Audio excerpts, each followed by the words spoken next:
আসসালামু আলাইকুম। এখন আমরা খ নাম্বার প্রশ্ন উত্তর সমাধান করবো ইনশাআল্লাহ। দেখো, খ নাম্বার প্রশ্ন এটা হইছে স্টেডিয়ামের ক্ষেত্রফল নির্ণয় করো। স্টেডিয়ামের ক্ষেত্রফল নির্ণয় করতাম, তাহলে স্টেডিয়ামের ক্ষেত্রফল নির্ণয় করতে হলে আমরা এই যে চিত্রটা আছে এইটার বড় যে সার্কেলটা আছে ওইটা হচ্ছে আমরা স্টেডিয়াম। তাহলে এটার আকৃতিটা হইছে গোলাকার আকৃতি। তাহলে আমরা জানি গোলাকার বলতে বৃত্তর, যদি আমরা কোনো বৃত্তর ক্ষেত্রফল নির্ণয় করতে হয় তাহলে বৃত্তর ক্ষেত্রফলের সূত্র হইল পাই আর স্কয়ার।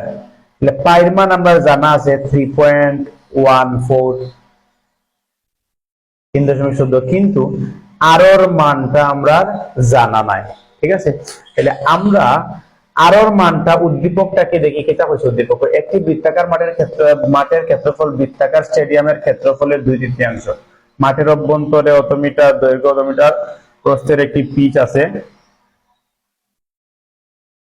স্টেডিয়ামের ব্যাসার্ধ পিচের পরিসীমার 3 গুণ। তাইলে ওইসে আমরা মূল স্টেটমেন্ট যেটা, স্টেডিয়ামের ব্যাসার্ধ পিচের পরিসীমার 3 গুণ। ওই যে পিচ যেটা আছে ওটার যে পরিসীমা ক নাম্বারও পার করছিলাম, পরিসীমা ও পরিসীমার মান রে গুণ 3 দিলাইলে যে উত্তরটা বার হইব ওটা হইল ব্যাসার্ধ। ব্যাসার্ধ বলতে কেন্দ্র তাকিয়া বৃত্ত পর্যন্ত একটা রেখার দূরত্ব। ঠিক আছে, অর্থাৎ আমরা জানি বৃত্তর যে যা আছে কেন্দ্রগামী, যে যা আছে কেন্দ্রগামী যা রেখা বৃত্তর ব্যাস, আর ব্যাসর অর্ধেক হইল বৃত্তর ব্যাসার্ধ। তাহলে আমরা ওই যে বৃত্তর কেন্দ্র থেকে এক পাশ পর্যন্ত যে রেখাটা আছে ওটার নাম হচ্ছে ব্যাসার্ধ। এর মান হইল পরিসীমার 3 গুণ। এই যে পিচর পরিসীমা আছে তার 3 গুণের সমান হইল এই ব্যাসার্ধ। ঠিক আছে, পিচর যে পরিসীমাটা আমরা পাইছিলাম, পিচর পরিসীমাটা পাইছিলাম আমরা 46.38। ওকে, এখন দেখো আমরা খ নাম্বার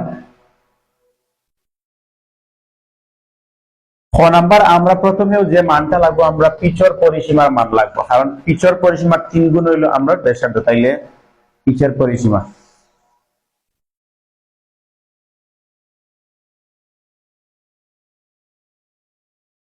সমান সমান 46.38 মিটার।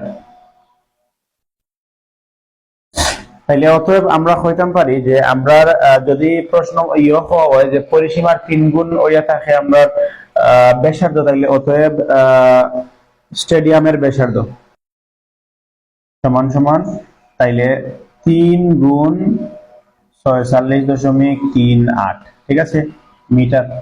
তাহলে আমরা হিসাব করলে 3×8 = 24, 4 হাতে আছে 2, 3 3 9, আর 2 11, 1 হাতে আছে 1, 3 6 18, 1 19, 9 হাতে আছে 1, 3 4 12, আর 1 13। 1 ঘর 2 ঘর বাদে দশমিক, 1 ঘর 2 ঘর বাদে দশমিক মিটার। তাহলে আমরা পাইলাম স্টেডিয়ামের ব্যাসার্ধ 139.14 মিটার। তাহলে ব্যাসার্ধ পাওয়ার পরে আমরা সূত্র জানি পাই আর স্কয়ার হলো স্টেডিয়ামের ক্ষেত্রফলের সূত্র। ঠিক আছে, বা কোন বৃত্তাকার ক্ষেত্রের ক্ষেত্রফলের সূত্র। তাহলে অতএব আমরা জানি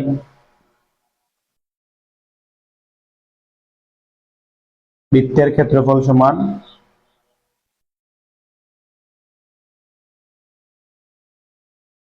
বৃত্তের ক্ষেত্রফলের সূত্র কিটা, পাই আর স্কয়ার। ঠিক আছে, তাইলে এটা হলো সূত্র, মনে রাখবা পাই আর স্কয়ার। ওকে, তাইলে পাইর মান আমরা জানা আছে 3.14, আর গুণ পাইর আরর মান আমরা একটু আগে বার করছি, ব্যাসার্ধ বলতে হইলো আর। ঠিক আছে, তাইলে ব্যাসার্ধ যদি আর হয় তাহলে 139.14